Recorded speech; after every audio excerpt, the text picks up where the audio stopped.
Hey everyone.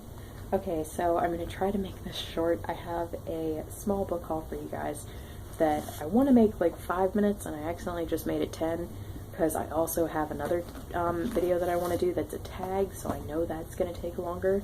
So I'm going to try to get this done in 5 minutes. So these are all from Book Depository. I did a fun little Book Depository order because I hadn't done one maybe since like January, I think, and I did 5 books and 3 of them are here, so I will talk about these and then I'll talk about the others in another small haul whenever they get here. So the first is another Penguin English Library edition. I haven't bought one of these in a while, so I figured I should. And I'm trying to, for the older ones, I'm trying to collect any of the ones that I want that are still in print, because some of them are slowly going out of print, and I'm not really, there's no like rhyme or reason to the ones that go out of print, except for some reason they're less popular. So I'm trying to collect any on the list that I want that are still in print as quickly as I can. So for this one, this is The Man Who Was Thursday by G.K. Chesterton, and I love the Father Brown TV series a lot, the newer one with Mark Williams, and I have a couple of the Father Brown short story collections as ebooks that I got for free, but I haven't delved into those yet. But this one has kind of been catching my eye since before I even started Father Brown, and it just sounds very mysterious and intriguing, and I will read you guys the back. It says, in this strange, haunting novel of anarchists and undercover policemen, Gabriel Sim is sent by Scotland Yard to infiltrate the Central Anarchist Council, and soon finds himself voted to the position of Thursday. As Sim digs deeper, his discoveries about the anarchists and their plans lead to a desperate chase across Europe, but he has still to face the greatest terror that the council has, the leader, Sunday. So yeah, this just sounds really intriguing and exciting and fun, so very excited for that one. Next, I can't even begin to express my excitement over this. I finally got Take Courage, Anne Bronte and the Art of Life by Samantha Ellis. This has been all over BookTube for people who really like the Brontes, and luckily I have seen so many reviews and everyone thinks this is great. But when I found out that Samantha Ellis was coming out with a book that was solely about Anne, I can't even begin to express how excited I was, because Anne is my favorite Bronte.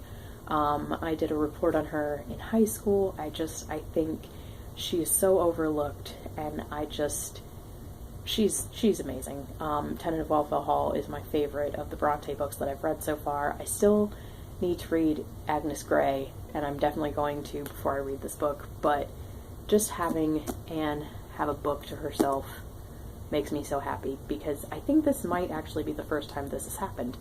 But anyway, I will read you guys the inside.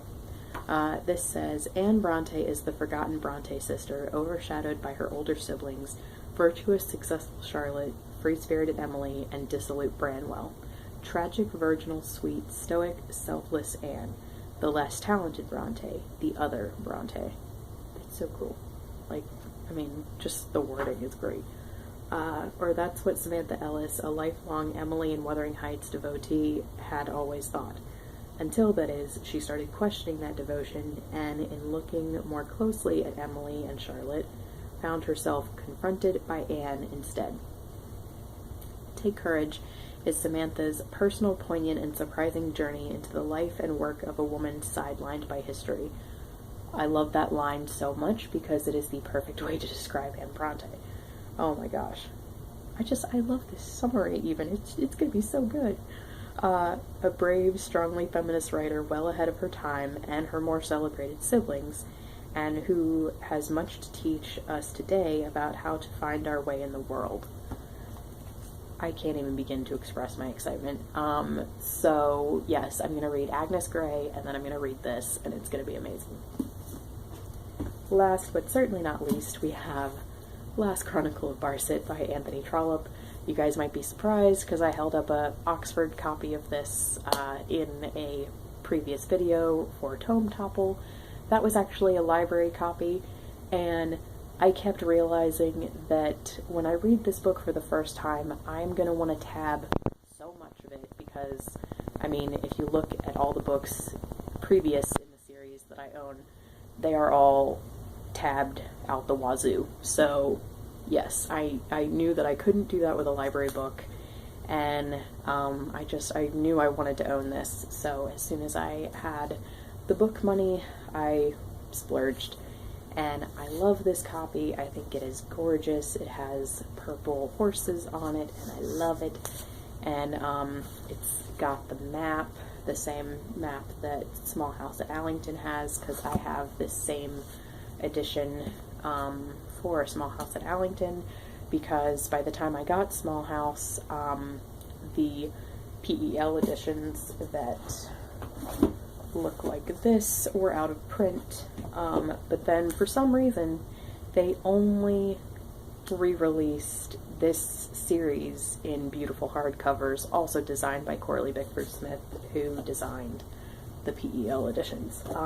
So I don't know why, but it makes me very happy because I now have these two, and as soon as my the rest of my Barsetshire series that are in these editions, as soon as they get worn out, if these editions are still in print, you can bet I'm going to get these editions because I've looked at the pictures of the others and they are so pretty.